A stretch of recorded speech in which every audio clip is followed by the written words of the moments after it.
Maília, Maília. Ei.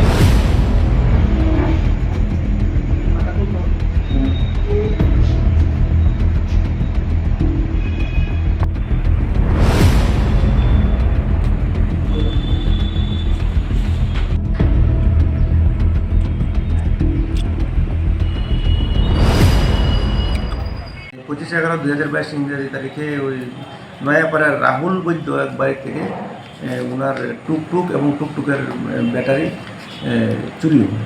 তো এই মোতাবেক উনি একটা আমাদেরকে কমপ্লেন করেছেন।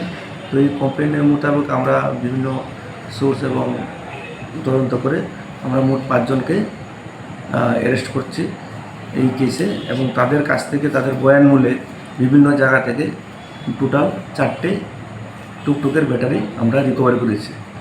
এর মধ্যে আরও কয়েকটা জায়গাতে চুরি হয়েছিল, তার ব্যাটারিও এটাতে আছে বলে আমাদের ধারণা।